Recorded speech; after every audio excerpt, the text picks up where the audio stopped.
मुरली अमृत की धारा है धारा जो देती दुखों से किनारा। मुरली अमृत की धारा है धारा जो देती दुखों से किनारा। भूले जीवन में हो जाए शिव बाबा मुरली में समझाए। भूले जीवन में हो जाए शिव बाबा मुरली में समझाए। तुम्हें देव का बनना है प्यारा, देखो गलती न करना दोबारा। हो मुरली अमृत की धारा है धारा जो देती दुखों से किनारा।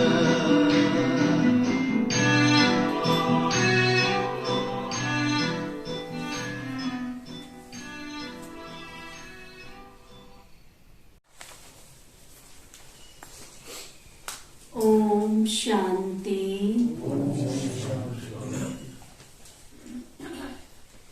आज बाबा कहते मीठे बच्चे,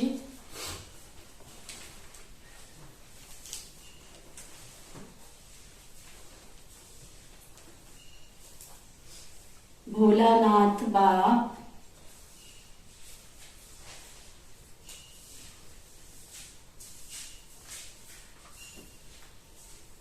एक है।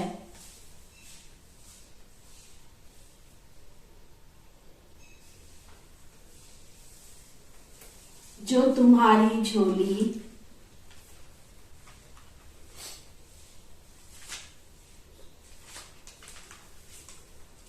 ज्ञान रत्नों से भरते हैं।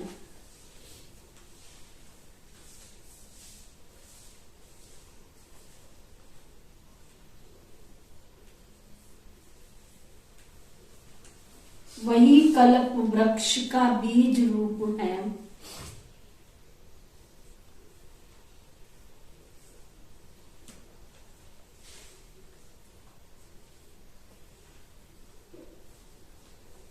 उनकी तुलना और किससे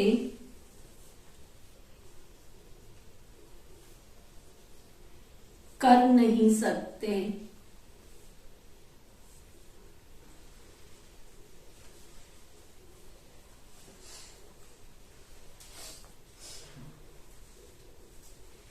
फिर बाबा पूछ रहे हैं, बहुत बच्चे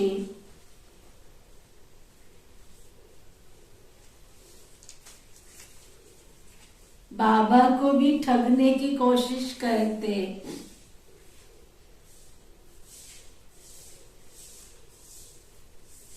बाबा को भी ठगने की कोशिश करते हैं। कैसे और क्यों?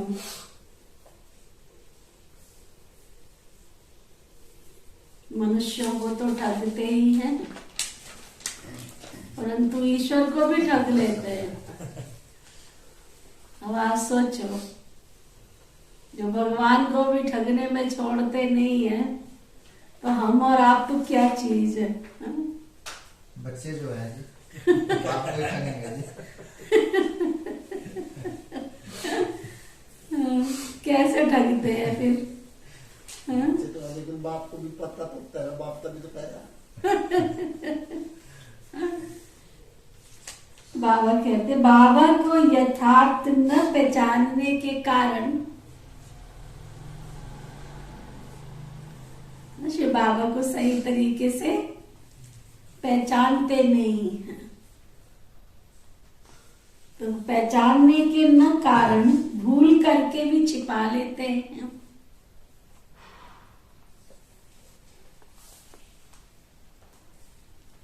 सच नहीं बताते हैं।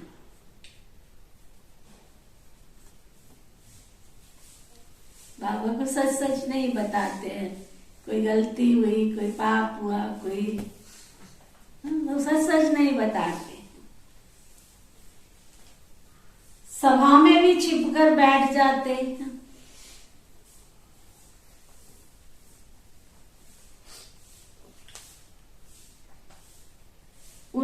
पता ही नहीं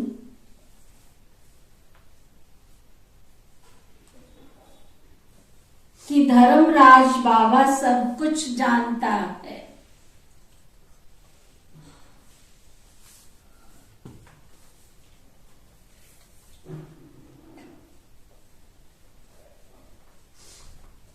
यह भी सजाओं को कम करने की युक्ति है।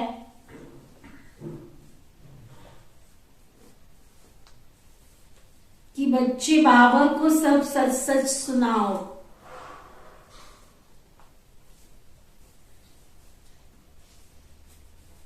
जो कुछ भी है सब कुछ सच सच बता दो, छिपाने की जरूरत नहीं है बाबा से। सांच को आँच नहीं प्यारे, सब कुछ सच बता दे। गीत है, भोलेनाथ से निराला और कोई नहीं। ओम शांति। बच्चे समझ गए हैं कि भोलानाथ सदा शिव को कहा जाता है। समझ में आ गया कि नहीं? शिव बाबा को ही भोलानाथ कहा जाता है। शिव भोला भंडारी, शंकर को भोलानाथ नहीं कहेंगे, ना कोई और किसी को ज्ञान सागर कह सकते हैं। कोई भी मनुष्य आत्मा को ज्ञान सागर नहीं कह सकते। बाबा कहते हैं मैं ही आकर के बच्चों को आदि मध्य अंत की नॉलेज अथवा ज्ञान सुनाता हूँ। मैं आता हूँ तो मैं ही आकर आदि मध्य अंत की नॉलेज सुनाता हूँ। तो एक ही ज्ञान का सागर ठहरा ना शंकर ना अव्यक्त ब्रह्मा। शंकर जी भी नहीं, अव्यक्त ब्रह्मा भी नहीं। अव्यक्त ब्रह्मा तो सूक्ष्म वतन में रहता है।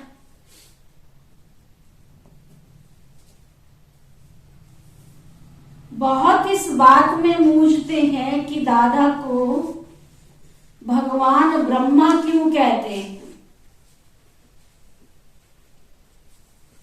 लेकिन अव्यक्त ब्रह्मा को भी भगवान नहीं कह सकते। भले सूक्ष्म वतन में ब्रह्मा बाबा बैठे हैं, परंतु भगवान नहीं कह सकते। अब बाबा समझाते हैं कि मैं ही तुम्हारा पारलौकिक पिता हूं। क्या समझाते हैं बाबा? मैं ही तुम्हारा पारलौकिक पिता हूं। ये कॉन्सेप्ट क्लियर हो जाए ना, तो कोई आके हमको ये कहता है ना, हम ये घर पे ये क्रियाक्रम कर रहे थे, ऐसा कर रहे थे, पूजा कर रहे थे, पाठ कर रहे थे, तो इसका मतलब उन्होंने अभी धरती पर आए हुए शिव बाबा को पहचाना नहीं है। बाई प्लाट्स तक कभी तक घूम रहे हैं। सृष्टि का जो सृजनहार है, वर्ल्ड ऑलमाइटी अथॉरिटी, तुम उसके सामने बैठे हो, अंदर की आंखों से दिखना चाहिए ना। सृष्टि के परिवर्तन में सबसे बड़ी अहम भूमिका शिव बाबा ही आकर के निभाते हैं ना। अधर्म का नाश कर सत धर्म की स्थापना करते हैं। श्री राम जी को दिखाया कि उन्होंने रावण पर विजय प्राप्त करनी थी, तो उन्होंने रामेश्वरम में शिवलिंग की स्थापना की, पूजा की। तो राम से ऊंचा कौन हुआ? शिव जी हुए कि नहीं हुए? अच्छा, फिर हनुमान जी ने श्री राम जी को मदद किया रावण पर विजय प्राप्त करने में, तो उन्होंने राम जी की पूजा की। तो हनुमान जी से बड़े कौन हुए? श्री राम जी। और हम सब हनुमान जी को पूज रहे हैं, तो हमसे बड़े कौन हुए? हनुमान जी। तो बुद्धि से विचार करो कि श्री राम जी ने शिव बाबा से शक्ति ली, हनुमान जी ने श्री राम जी से शक्ति ली, और हम हनुमान जी से शक्ति ले रहे हैं। तो क्यों ना हम डायरेक्ट शिव बाबा से शक्ति ले, वाया वाया क्यों घूम रहे हो? जो तुम्हें डायरेक्ट मिलेगा, मान लो कोई मार्केट से आप चीज लेने जाते हो, जैसे हमारे शाहबाद के अंदर शुगर मिल है ना, डीलरशिप होती है। तो जो डीलर शाहबाद में चीनी का थोक व्यापारी काम करते हैं, अब शुगर मिल वाले भी तो कुछ कमाएंगे उसमें से कि नहीं कमाएंगे? थोक व्यापारी वहां से लेके आया, उसने आकर के सेलर्स को दिया, जो भी दुकानदार है उनको दे दिया, तो वो भी तो बीच में कुछ कमाएंगे कि नहीं कमाएंगे? अच्छा, तुम गए दुकानदार के पास, तो दुकानदार से तुम लेके आए, तो दुकानदार कमाएगा कि नहीं कमाएगा? तो कोशिश क्या होती है हमारी कि हम भी डायरेक्ट शुगर मिल से क्यों ना ले आए। तो बीज का जो वाया था वो, तो वो बाबा समझाते हैं कि तुम किसके सामने बैठे हो? अब तुम शिव बाबा के सामने बैठे हो, इसलिए तुम्हें बाया बाया गोल 99 के चक्कर में घूमने की जरूरत नहीं है अभी। अब बाबा समझाते हैं कि मैं ही तुम्हारा पारलौकिक बाप हूं। परलोक न स्वर्ग को न नरक को कहेंगे, परलोक है परे ते परे का लोक, सूर्य चांद तारा गण से भी पार, परे परे लोक, जहां आत्माएं निवास करती है। इसलिए उनको कहते हैं परम प्रिय पारलौकिक परम पिता, क्योंकि वे परलोक में रहने वाले हैं ना। भक्ति मार्ग वाले भी प्रार्थना करेंगे, चाहे हनुमान जी की करो चाहे गणेश जी की करो, है ना। जब भी हम ईश्वर की प्रार्थना करते हैं तो आंखें कहाँ जाती हैं हमारी, है ना। हे ईश्वर, हे प्रभु, हे अल्लाह, हे खुदा, किसको भी याद करो, है ना। याद करते समय तो हमारे नेत्र और हाथ ऊपर की ओर जाते हैं। ऊपर ऊपर कौन रहता है? छत पे रहता है शिव बाबा। परे थे परे, परम धाम का वासी है वो, परम धाम का निवासी। तो बाबा समझाते हैं कि मैं सारे कल्प वृक्ष का बीज हूं। एक शिव के सिवाय किसी को क्रिएटर नहीं कह सकते। चाहे लक्ष्मी है, चाहे दुर्गा है, चाहे काली है, चाहे कोई भी है, किसी को क्रिएटर नहीं कह सकते। हम देवियों के आगे खड़े होते हैं, उनको माँ की डिग्री दी जाती है, माँ शब्द से नवाजा जाता है। चाहे वो श्री सरस्वती मैया है, चाहे वो श्री लक्ष्मी मैया है, सबको माँ कहते हैं। चाहे वो श्री दुर्गा मैया है, वैष्णो मैया है ना, सबको माँ शब्द कहते हैं। परंतु कभी उनको क्रिएटर कहा है क्या? उनकी कोई औलाद के रूप में हम स्वीकार होते हैं क्या? शिव बाबा को कहते हैं God is truth, God father है वो, तमेव माताश्च पिता। आप किसी भी देवी देवता के आगे खड़े हो जाओ, किसी भी देवी देवता के आगे, श्री कृष्ण जी हैं, श्री राधे हैं, श्री सीता है, श्री राम जी हैं, हनुमान जी हैं, गणेश जी हैं, है ना, भारत की संस्कृति की 9 देवियां हैं, सबके आगे खड़े हो जाओ। कभी ये बोलते हैं कि तुम्हें माता से पिता, तुम ही माता हो, तुम ही पिता हो, बोलते हैं क्या? लेकिन शिव जी के आगे खड़े होंगे, शिवलिंग के आगे खड़े होंगे तो अपने आप ही अनायास निकलता है, तुम्हें माता से पिता, तुम्हें बंधुश्च सखा तुम्हें। तो इससे सिद्ध होता है कि सभी आत्माओं का, देवात्माओं का, धर्मात्माओं का, सबका पिता एक है, गॉड इज फादर। तो बाबा समझाते हैं अब क्रिएटर ही क्रिएशन को वर्षा देते हैं। सब कहते हैं हमको ईश्वर ने अथवा खुदा ने पैदा किया है, वही समझाते हैं कि मैं तुम्हारा पारलौकिक परम पिता, परम आत्मा हूं। बाकी आत्माएं तो सब एक जैसी हैं, छोटी सी पॉइंट ऑफ लाइट सितारा, जगमग करता हुआ सितारा, कोई बड़ी छोटी नहीं होती है। जैसे ज्ञान सूर्य, ज्ञान चंद्रमा, ज्ञान सितारे, तो उस सूर्य चांद की साइज में तो फिर भी फर्क होता है। चंद्रमा को अलग दिखाते हैं, सूर्य को गोला बड़ा, फर्क हो सकता है। सितारों में भी हो जाता है, कोई बड़ा सितारा चमचम करने वाला, किसी का प्रकाश जास्ती, किसी का कम। बाबा कहते मैं कोई साइज में बड़ा नहीं हूं, लेकिन परम धाम में रहने वाला हूं। मैं इस लोक का वासी नहीं हूं, मैं परम धाम का वासी। इसलिए मुझे परम आत्मा कहते हैं। हम में और तुम में एक ही डिफरेंस है, उसका एक ही अंतर है। हम जन्म मरण के चक्कर में पार्ट बजाते हैं, और शिव बाबा क्रिएटर है, डायरेक्टर है, मुख्य एक्टर है, वो परम धाम का निवासी है, परम धाम में रहते हैं। इसलिए मुझे परम आत्मा कहते हैं। परमात्मा में ही सारा ज्ञान है।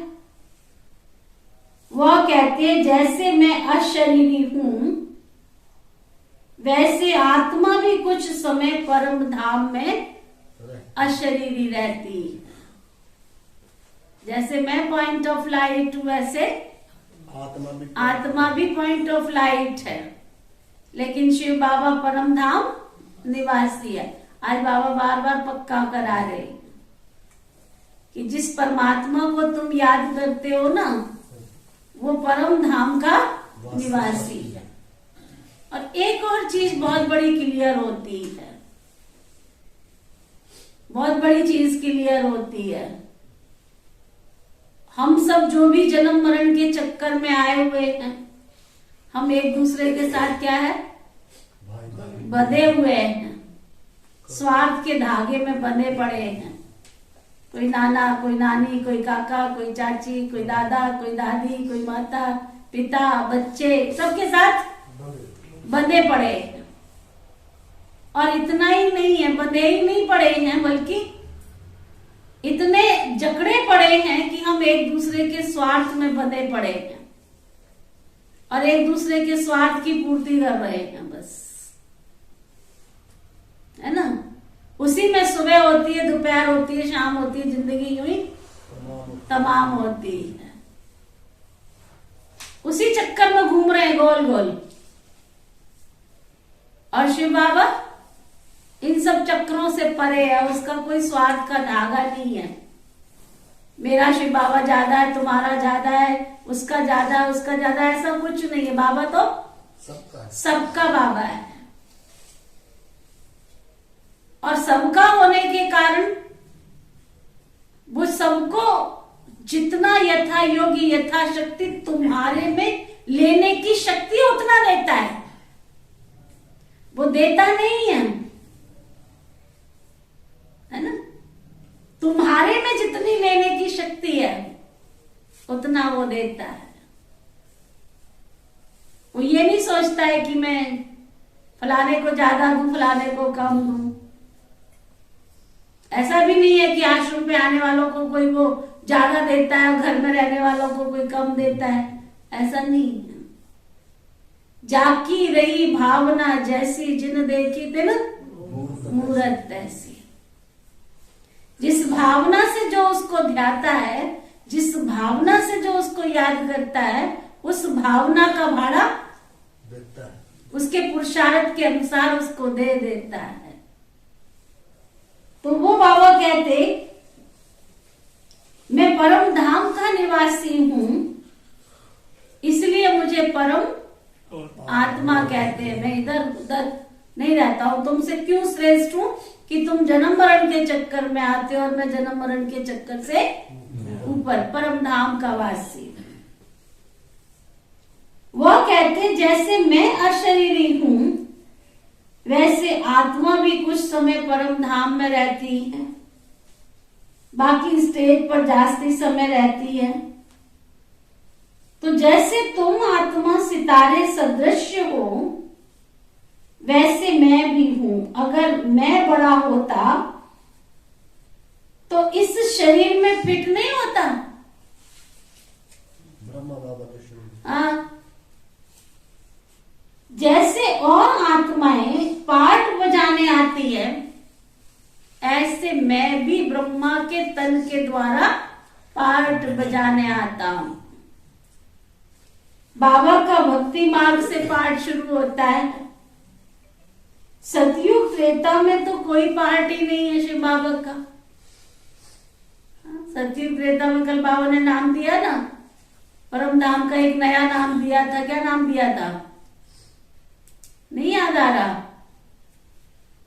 नहीं याद आ रहा? बाबा ने कहा था रिटायर्ड होम, सुना?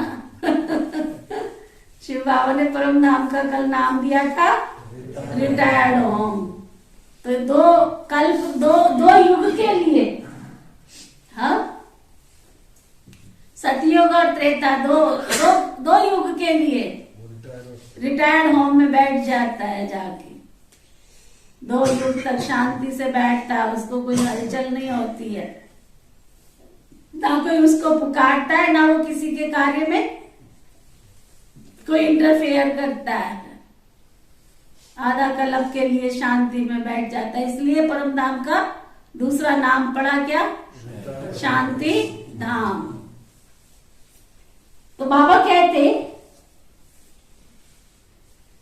अब खुद आकर के पूरा वर्षा देते हैं, अपने से भी 2 रत्ती ऊपर ही ले जाते, नीचे नहीं, है ना?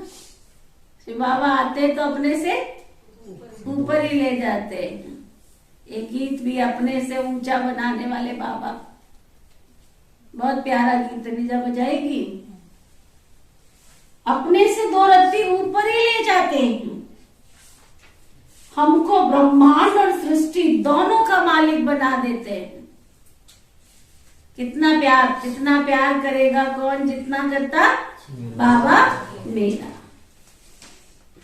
यह तो सिर्फ एक बाप का फर्ज होता है, बच्चों को लायक बनाना।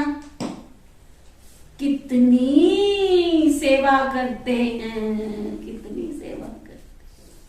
क्या हंसराज भाई, आप सेवा करते हो या बाबा सेवा करता है?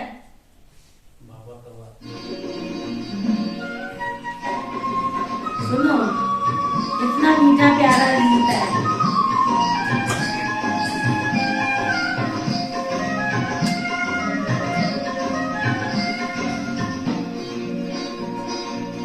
अपने से ऊंचा बनाने वाले बाबा, अपने से आगे बढ़ाने वाले बाबा, अपने से ऊंचा बनाने वाले बाबा, अपने से आगे बढ़ाने वाले बाबा, क्या से क्या बनाते हो, क्या से क्या बनाते हो? भाग्य हमारा जो हमको जाओ, बनाते हो।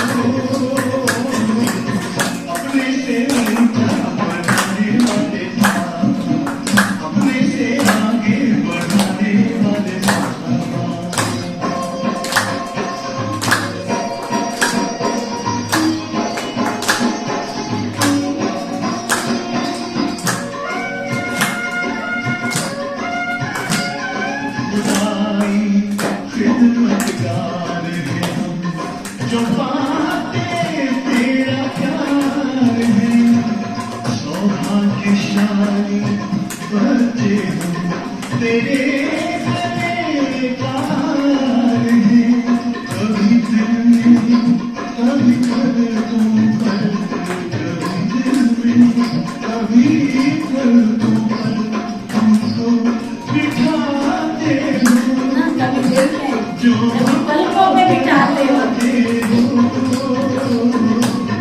अपने से ऊंचा बढ़ाने वाले बाबा, अपने से आगे बढ़ाने वाले बाबा।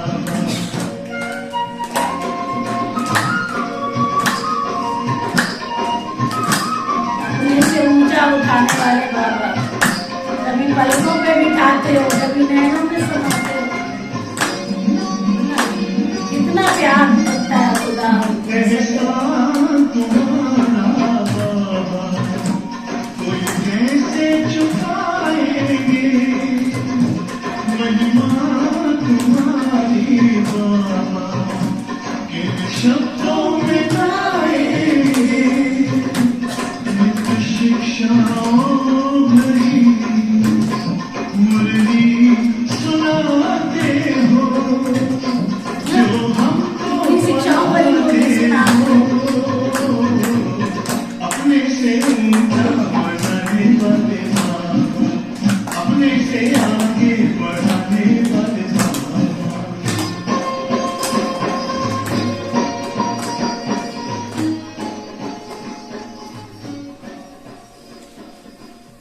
ना ये तो एक बाप का फर्ज जो होता है ना, बच्चों को लायक बनाना। कितनी सेवा करते हैं हम, क्या सेवा करते हैं? हमारे से क्या हो सकता है? जितना बाबा हमको सुबह अमृत वेले से 2 बजे से हमारी सेवा में लग जाता है, दिन बुलाओ रात बुलाओ। कभी बाबा कहता है आज मेरे सोने का टाइम है, आज मेरे बच्चों के पास जाने का टाइम है, आज मेरे को बिजनेस करने का टाइम है, ऐसे बोलता है? जब मर्जी बुला लो उसको, जब मर्जी बुला लो, और जो मर्जी बुला ले, भगत बुलावे, बाबा के बच्चे बुलावे, कोई मर्जी बुला लो उसको, कभी ना नहीं करेगा कि मैं बहुत बिजी हूं। कहता है शिव बाबा ऐसे? सुरजीत भाई ऐसे कहता है शिव बाबा आज मैं बहुत बिजी हूँ? और हम तो क्या कह देते हैं, आज तो मैं बहुत बिजी हूँ, आज टाइम नहीं है हमारे पास, है ना, हमारे पास टाइम नहीं है बहन जी, बिल्कुल टाइम नहीं है। और शिव बाबा कभी कहता है ऐसे बगीचन भाई? वो तो हमेशा ऑलवेज हमारी सेवा में हाजिर रहते हैं। कोई को 7 बच्चे होते हैं, कोई को डॉक्टर इंजीनियर वकील बनता है, तो उसका बाप फूले नहीं समाता है। लोग भी उसकी सराहना करते हैं कि बाप ने सब बच्चों को लायक बनाया, पढ़ा करके लायक बनाया। हमारे पास भी कई आते हैं, कहते बहन जी हम बहुत खुश हैं, हमारा एक बच्चा डॉक्टर है, एक वकील है, एक इंजीनियर है, सारा तो कारोबार घर में ही है, कहीं जाने की जरूरत नहीं है हमको। हमारे पास आश्रम पे भी एक भाई आया था, बड़ा खुश था, बड़ा खुश था। कहता दीदी हमारे सेवा केंद्र पर है ना, इतने भाई आते हैं, कुमार वो भी, कहते हमारी सारी क्लास ही कुमारों की है। बड़ा उसने खुश कर दिया सुना के समाचार। कहता प्लम्बर की जरूरत होती है, प्लम्बर हमारे घर में, बिजली वाले की जरूरत होती है, बिजली वाला हमारे घर में। कहता हमें कहीं नहीं जाना पड़ता है, कारपेंटर की जरूरत होती है, कारपेंटर हमारी क्लास में। कहता 800 तो कुम्हार है हमारी क्लास में, 800 कुम्हार है, हमें कहीं जाने की जरूरत नहीं पड़ती, 800 कुम्हार है हमारी क्लास में, तो ना बहुत सेवादारी। कई कई प्रकृति बहुत फलीभूत होती है, बस बाबा बाबा बाबा करके सब सब कहते हैं। कहीं पे भी हमें गीता पाठ चला, कहीं भी आश्रम बनाना हो, हमें कहीं से ढूंढना नहीं पड़ता। सुना कपिल भाई, पत्थर लगाने वाला भी उनकी क्लास में होता है, मिस्त्री उनकी क्लास में, बनाने वाले मिस्त्री उनकी क्लास में। कहते हमें कहीं कोई मुश्किल नहीं आती है, सारा कारोबार हमारा बस चुटकी में हो जाता है, हमको कोई जरूरत ही नहीं होती कहीं बाहर ढूंढने की। नक्शा बनाने वाला हमारे क्लास में, महाराष्ट्र का था वो भाई, हमारे पास आया था एक बार, सारा समाचार सुना के गया। कहते हमारी दीदी को कोई सोचने की जरूरत नहीं है, कहीं जाने की जरूरत नहीं है, सारे क्लास में ऑल ओवर। मैं कहा बहुत अच्छा, बधाई हो गई। तो बाबा कहते दुनिया लौकिक में भी क्या होता है, किसी के बच्चे डॉक्टर वकील इंजीनियर है तो कितने खुश होते, फूला नहीं समाता है वो बाप। परंतु सब एक जैसे तो नहीं बनते हैं, कोई क्या बनता है कोई क्या बनता है। बाबा यहाँ समझाना क्या चाह रहे हैं कि तुम कितना भी कोई कर लो, लेकिन सब एक ही घर में चारों बच्चों को कहोगे चारों डॉक्टर बन जाए, बनेंगे? उसमें भी नहीं होता ना, सबकी अपनी अपनी चॉइस होती है। तो बाप कहते मैं तुमको देखो कितना लायक बनाता हूं, ये बाबा देखो कैसा है। कौन सा बाबा? ये बाबा देखो कैसा है, इसका कोई स्थूल नाम रूप कोई है ही नहीं। शिव बाबा की बात कर रहे हैं, ब्रह्मा बाबा बात कर रहे हैं। दूसरे के तन में आकर के पढ़ाते हैं। देखो उसका अपना शरीर नहीं है, दूसरे की पर काया, गीता में लिखा हुआ है मैं पर काया प्रवेश करके तुमको राजयोग सिखाता हूँ। पूरी लाइन लिखी है, वर्डिंग लिखी हुई है। ये हूबहू कलर पहले वाली पाठशाला है, तो जरूर गीता के भगवान ने गीता पाठशाला बनाई है। तो ना यहाँ आना क्यों जरूरी है कि हम भगवान की पाठशाला में हूबहू कलर पहले भी पाठशाला में भगवान से पढ़े थे। ये तपस्वियों की पाठशाला, ये ऋषि मुनियों की पाठशाला है, जहाँ स्वयं भगवान बैठ करके हमको पढ़ाते।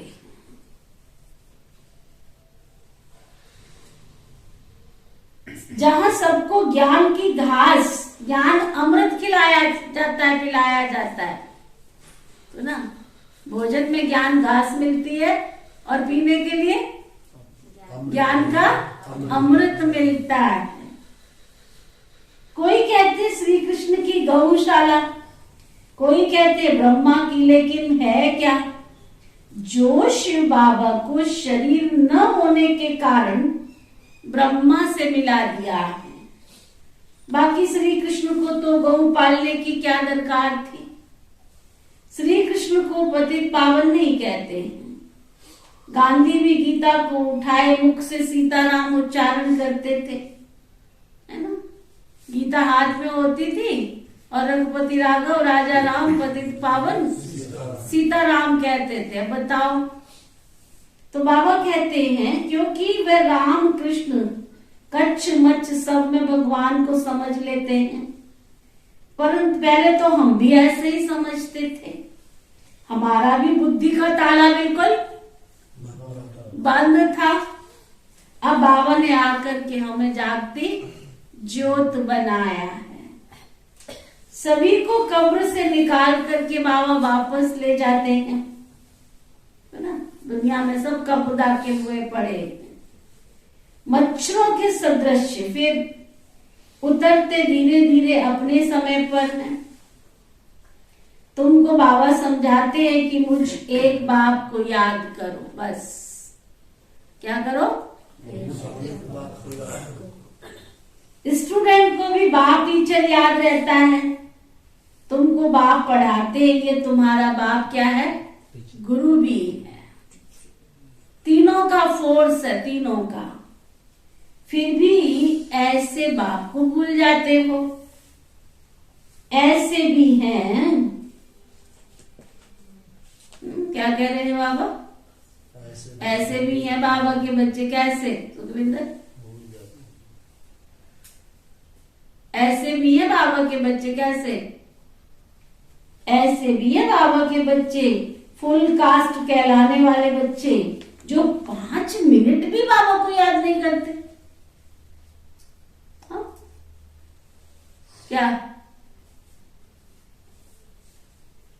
5 मिनट भी याद नहीं करते? तब कहते हैं अहो मम्माया, मैं बच्चों का ताला खोलता हूं और तुम बंद कर देती हो।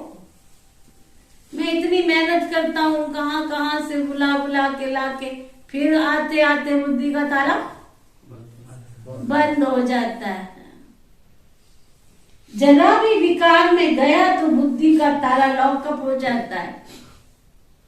फिर भी सच सुनाने से सजा कम हो जाती। अगर आप ही जाकर जज को अपना दोष बता दे तो सजा कम हो जाती है कि नहीं होती है? दुनिया में भी ऐसे ही होता है। भी ऐसे ही करते हैं। अगर कोई बुरा काम करके छिपाता है तो उसकी बहुत कड़ी सजा मिलती है। तो धर्मराज से कुछ छिपाना नहीं चाहिए। ऐसे बहुत है जो विकार में जाकर फिर छिपकर सभा में बैठ जाते हैं, लेकिन धर्मराज से क्या छिपा सकते हैं? निश्चय नहीं है तो ऐसे बाप को भी ठगने की कोशिश करते हैं। लेकिन साकार को भले ठग लो, निराकार बाबा तो सब कुछ जानते हैं तुम्हारा। इनसे जो मर्जी छिपा लो, इससे जो मर्जी छिपा लो, लेकिन उससे तो नहीं छिपा सकते हो ना।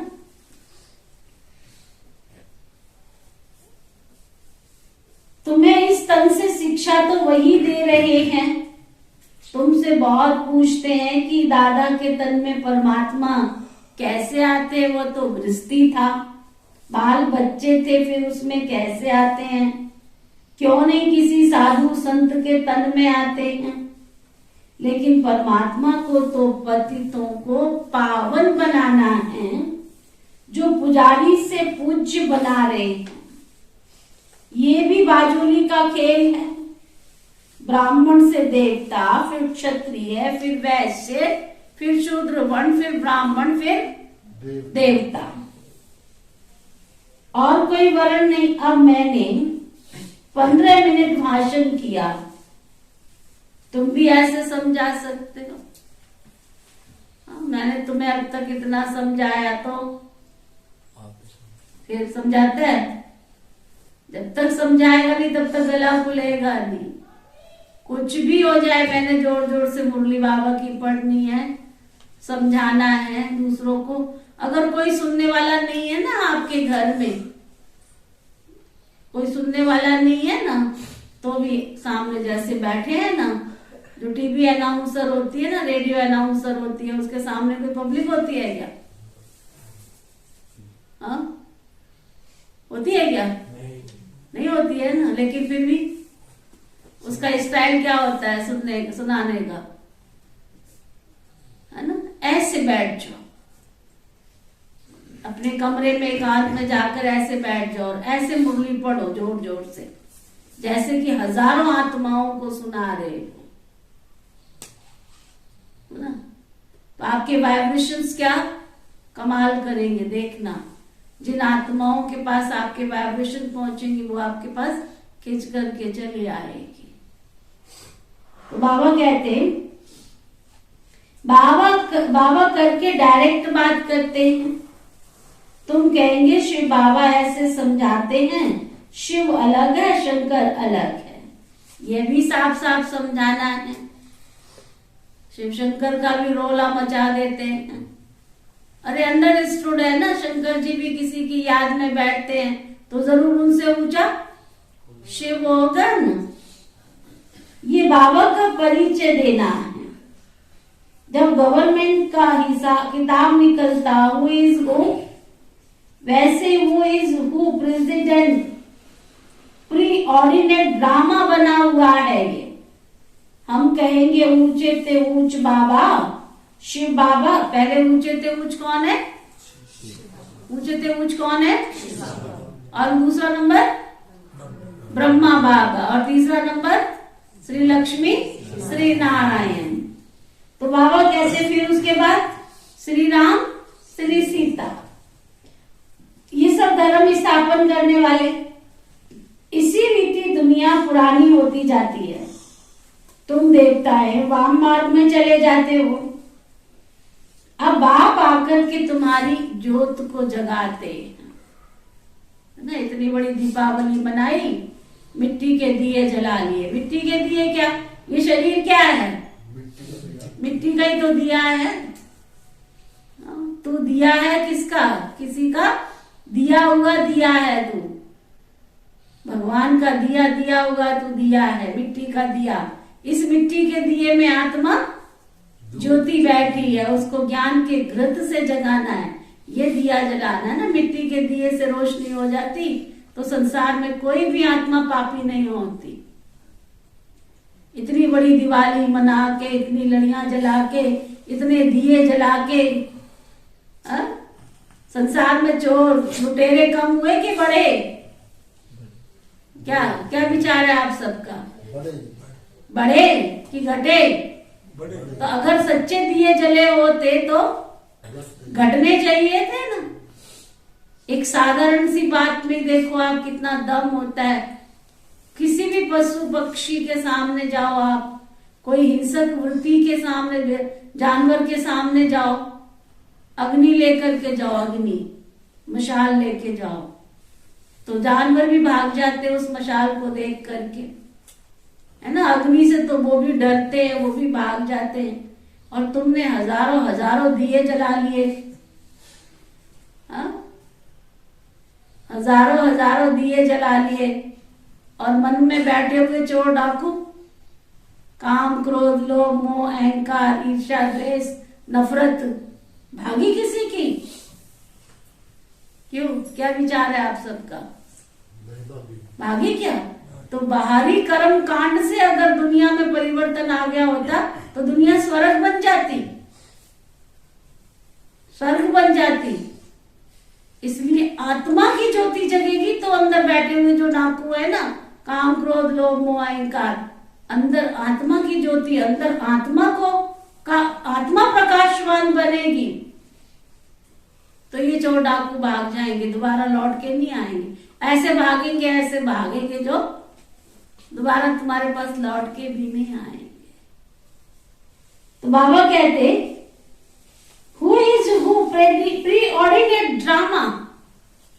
हम कहेंगे ऊंचे थे शिव बाबा, फिर ब्रह्मा विष्णु शंकर, फिर लक्ष्मी नारायण राम सीता, फिर धर्म स्थापन करने वाले महात्मा बुद्ध इब्राहिम क्राइस्ट। इस रीति दुनिया पुरानी होती है।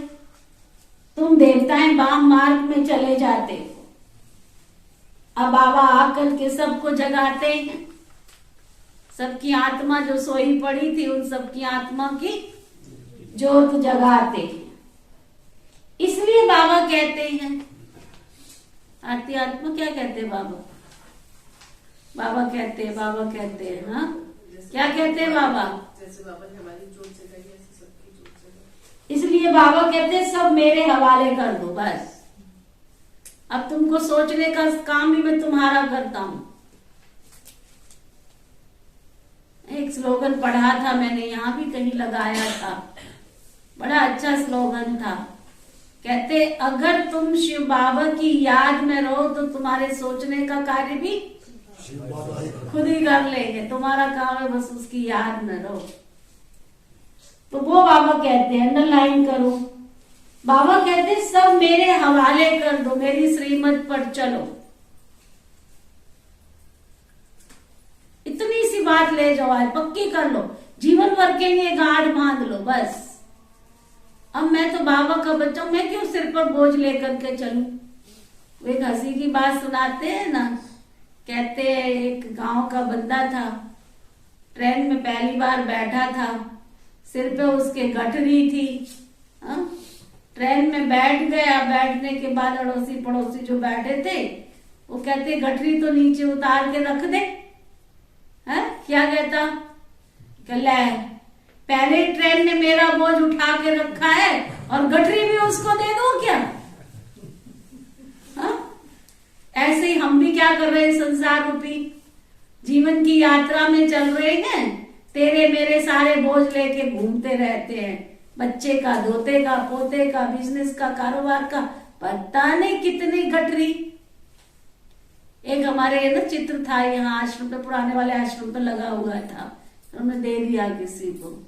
उसमें ना एक बंदा बैठा हुआ है ऐसे आराम से, उसके ऊपर गठरी रखी, उसका बेचारा उंगलियां से पिस गया, है ना। घर की, परिवार की, कारोबार की जिम्मेवारी, वो बोझ लगते लगते बेचारा इतना टुकू हो गया बिल्कुल।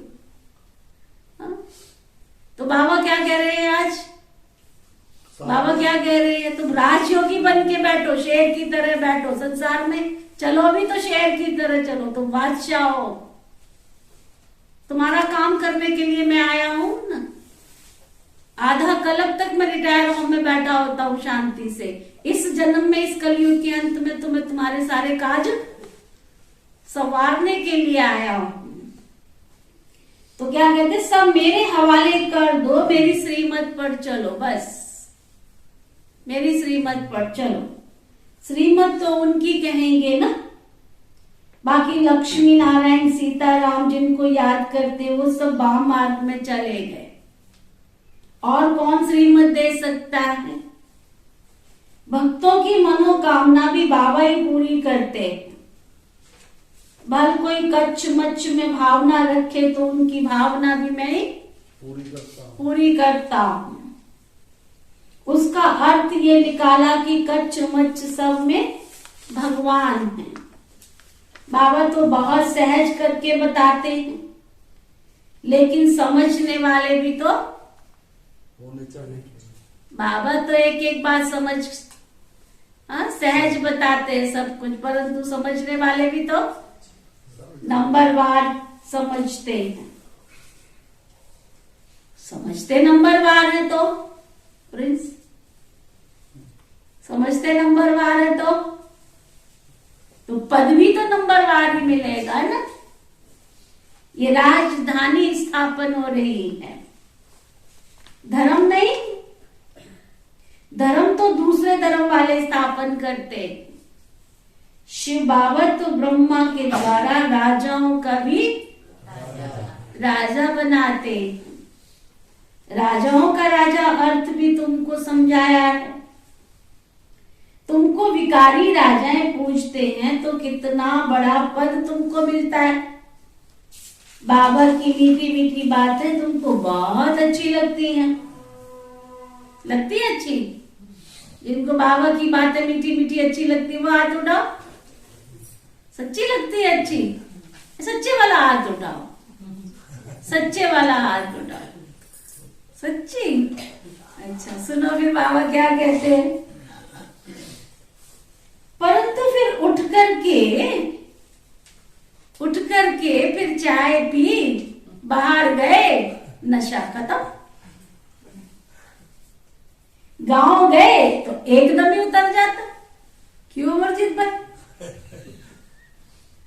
है सुरजीत भाई? नरेश भाई?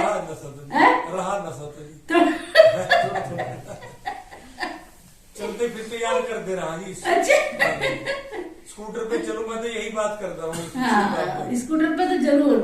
घर से निकलो बाबा, चलो मैं बैठता हूँ, आप चलाओ। देखो मैंने कितना काइनेटिक चलाया। ये बाबा का घर बनाना, सुबह आ जाती थी मैं यहाँ मुरली क्लास करा के, और 7:30 बजे 8 बजे यहाँ पहुंच जाती थी। अपना बस गड्डी उठाई, उठा के चलो बाबा चलते हैं सेवा पे। बस दिनचर्या शुरू। बाबा बैठा है न करन करा बनहार। अच्छा, तो बाबा कहते उठे, उठकर चाय पी, नशा कम हो जाता। गांव गए तो एकदम उतर जाता। यहां तो तुम जैसे शिव बाबा के घर में बैठे हो ना। कहाँ बैठे हो? कहाँ बैठे हो? लगता है शिव बाबा के घर में बैठे हैं। जो कहते हैं हमें लगता है कि हम अपने घर में बैठे, वो हाथ उठाओ। हाँ, ये हमारा घर है। असली घर तो ये है ना, असली घर ये है। बहुत फर्क पड़ जाता है। जब परदेश जाते हैं तो पत्नी आंसू बहाती है, वह तो कोई सुख देते नहीं है ना। यहाँ तो बाबा तुमको कितना सुख देते हैं, कितना सुख देते हैं। तन का भी सुख, मन का भी सुख, धन की भी कोई कमी नहीं आने देते। सचमुच संकल्प तो करे। कई बार इतनी हैरानी होती है, संकल्प यहाँ आता है, अंदर जाते सामान पड़ा होता है। वंडर है बाबा का। अगर आपको अनुभव सुनाने बैठ जाऊं ना अपने 40-42 साल का, तो इतिहास पूरा बन जाएगा, पूरे क्या ग्रंथ बन जाएगा। इतने बाबा के प्राप्तियों के अनुभव है कि छोटी से छोटी चीज भी ऐसे बाबा सुनता है ना, सचमुच किसी भी चीज की। एनीवे, बशर्ते बाबा से अगर सच्चा दिल का प्यार होगा तो। ऑल इन ऑल वो मेरी माँ है, वो मेरा पिता है, वो मेरा बंधु है, सखा है, दोस्त है, साथी है, खुदा, सब कुछ वो मेरा है।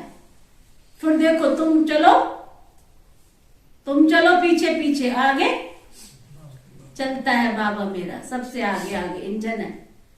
बैठ जाओ, तुम आंख बंद करके बैठ जाओ, जैसे ट्रेन में बैठते हो ना, आराम से बैठ जाते हो, ड्राइवर जाने ड्राइवर का काम जाने, है ना। ऐसे ही जीवन की गाड़ी में तुम आराम से बैठ जाओ और बाबा को अपनी जीवन की गाड़ी सौंप दो। हम सौंपते ही तो नहीं है ना। ये भी मेरा है, वो भी मेरा, वो भी मेरा, ये भी मेरा, बस बहन जी इतने काम है, बात मत पूछो। वो कहता है तू या तो काम कर ले या तो मुझे याद कर ले। हाँ? तो वो बाबा कह रहे हैं, बाबा कहते वह तो कोई सुख देते नहीं है, ये बाबा तो तुम्हें कितना सुख देते हैं, तो इनको छोड़ने में रोना आता है। बहुत कहते हैं हम यहाँ ही बैठ जाएं, है ना। माउंट आबू जाते थे पहले, अब तो इतना भाई बहनों को नहीं होता है वहां भी, लेकिन हम जब जाते थे ना बाबा के घर मधुबन, हमारी तो माओं को ढूंढना मुश्किल हो जाता था। हम सोचते हैं कि अगर आज की डेट में ये सिचुएशन होती तो हमारी माएं तो ढूंढ ही नहीं पाती। पांडव भवन में थे तो ढूंढ भी लेती थी। अगर शांति वन में ऐसी हालत हमारी होती तो हमारी माएं ढूंढ ही नहीं पाती कि पता नहीं आनंद सरोवर में, कि पता नहीं मनमोहिनी में, कि पता नहीं मानसरोवर में। जब हम मधुबन जाते थे इतना परेशान होती थी, ढूंढती थी मधुबन घर जाना है हमने, ना हम तो नहीं जाएंगे। कहाँ कमरों से ढूंढ ढूंढ करके लेकर के आती थी कि चलो चलो चलो चलो। इतना प्यार मिलता था बाबा के घर में मधुबन में, मिलता अभी भी है, लेकिन छोटा परिवार और बड़ा परिवार फर्क तो पड़ता है ना। अच्छा, तो वह कोई सुख देते नहीं है, यहाँ तो बाबा तुमको कितना सुख देते हैं, तो इनको छोड़ने में रोना भी आता है। बहुत कहते हैं हम यहाँ ही बैठ जाएं, फिर आपके बाल बच्चे कहाँ जाएंगे बैठ जाओगे तो। कहते आप संभालो, हम कितनों के बच्चे संभालेंगे, लेकिन ठहरो, सर्विसेबल बनो तो तुम्हारे बच्चों का भी प्रबंध हो जाएगा, चिंता नहीं करो। सेवाधारी तो बनो, करता धरता तो बनो। शुरू में बहुत थोड़े थे तो उनके बच्चे भी संभाले, अब तो कितने हैं उनके बच्चे बैठ संभाले। उनमें कोई गुम हो जाए तो कहेंगे हमारा बच्चा गुम कर दिया। जिसको संभाल के रखें तो वह भी कहेंगे हम औरों का कर्म बंधन क्यों संभाले।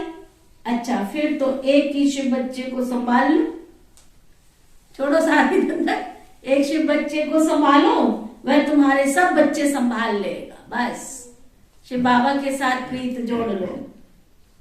बाकी ऐसे बाबा को कभी फारकती मत देना। बस फारकती माना ऐसे बाबा को छोड़ना नहीं, उनको मूर्खों का अवतार अगर ऐसे बाबा को छोड़ के चले जाए तो इस बार बाबा बड़ा मूर्खों को याद करता।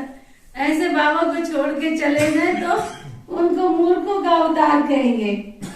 भले कोई ब्रह्मा कुमार कुमारी से रूठ जाओ, लेकिन शिव बाबा से कभी नहीं रूठना ना। शिव बाबा से कभी नहीं रूठना, वह तो तुमको राज्य भाग्य देने आया है, समझा। अच्छा, मीठे मीठे सिकिलदे बच्चों प्रति माता पिता बाप दादा का याद प्यार और गुड मॉर्निंग रूहानी बाकी रूहानी बच्चों को नमस्ते। हम सब रूहानी बच्चों की सिकवा प्रेम से नमस्ते नमस्ते नमस्ते जी। धारणा के लिए मुख्य सार घर के लिए होमवर्क, अपना सब कुछ बाप हवाले कर, अपना सब कुछ बाप हवाले कर श्रीमत पर चलना है। सुना, बाबा की श्रीमत पर चलना है, श्रीमत पर।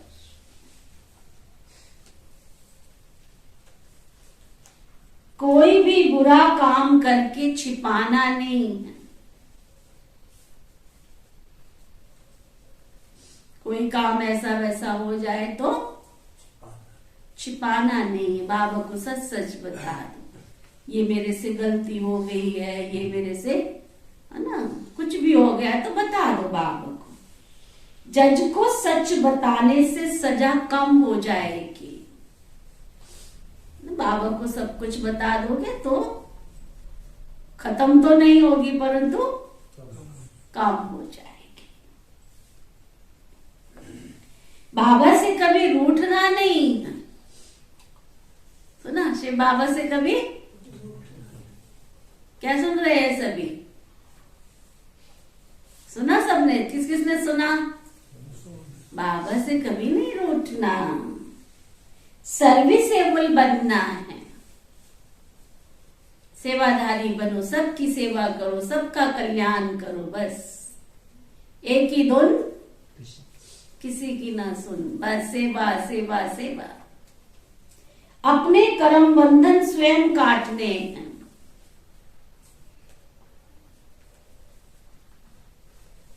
वरदान, सतगुरु प्यारे बाबा का वरदान, संगम युग की हर घड़ी को उत्सव के रूप में मनाने वाले, सदा उमंग उत्साह संपन्न भव। संगम युग की हर घड़ी को उत्सव के रूप में मनाने वाले, सदा उमंग उत्साह संपन्न भव। ना, हर घड़ी हमारा उत्सव है। तुलसी बहन कल कहाँ थी? इतना बड़ा बाबा का भोग, तबीयत खराब होगी। कल कहाँ थे ये दोनों का नाम? हाँ, बलदेव भाई। इतना बड़ा भैया दूज का त्योहार मनाया, बाबा के घर में इतना प्यार से सबने भोग खाया। बाबा के घर में तो क्या है, रोज रोज हर दिन है खुशियां, हर दिन त्योहार। बाबा के घर में खुशियों की बहार, हमारे हर दिन त्योहार है, हर दिन। तो वो बाबा कहते संगम युग की हर घड़ी को, संगम युग की हर घड़ी को उत्सव के रूप में मनाने वाले, सदा उमंग उत्साह संपन्न भव।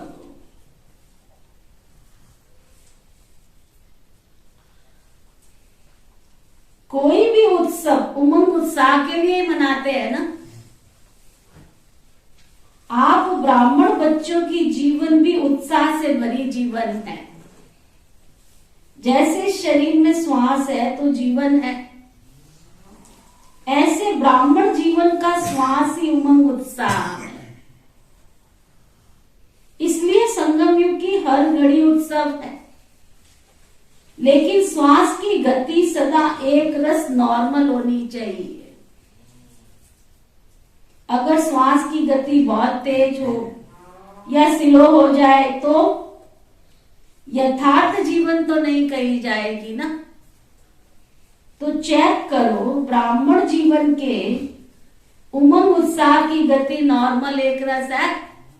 ये तो नहीं आज तो बहुत खुश है, आज तो आज गम छाया हुआ, आज ढीले हो गए, आज तेजी आ गई, नहीं, नॉर्मल एक तरीके से चलो, एक है साधे सब सदे, नॉर्मल चलते चलो बस। स्लोगन, सर्व शक्तियों के खजाने से संपन्न रहना, सर्व शक्तियों के खजाने से संपन्न रहना, यही ब्राह्मण स्वरूप की विशेषता है।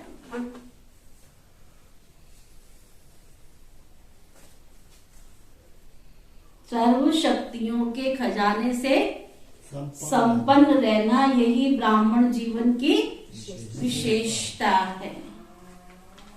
तो सर्व खजानों से आज का इंजेक्शन, रूहानी इंजेक्शन, सर्व शक्तियों से संपन्न मैं श्रेष्ठ ब्राह्मण आत्मा हूं।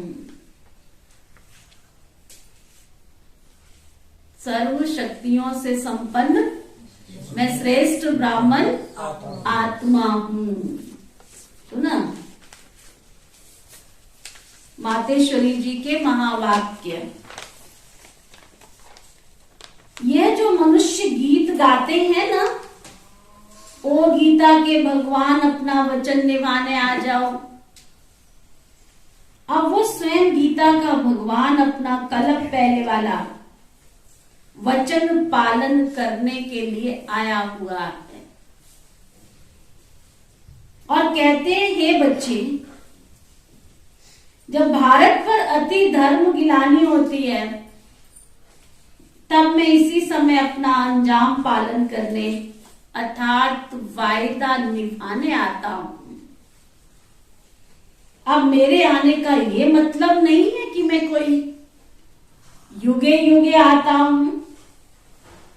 सभी युगों में कोई धर्म गिलानी नहीं होती, सर्व धर्म गिलानी होती है ही कलयुग में। तो मानो परमात्मा कलयुग के समय आता है और कलयुग फिर कल्प कल्प आता है, तो मानो मैं कल्प कल्प आता हूं। मैं तो कलयुग के अंत में ही आता हूं। 5000 वर्ष का सर्कल है, कलयुग के अंत में ही आता हूं। कलयुग में फिर 4 युग है, इसको कल्प कहते हैं। पूरे कल्प में 4 युग है, इसको पूरा एक कल्प कहते हैं।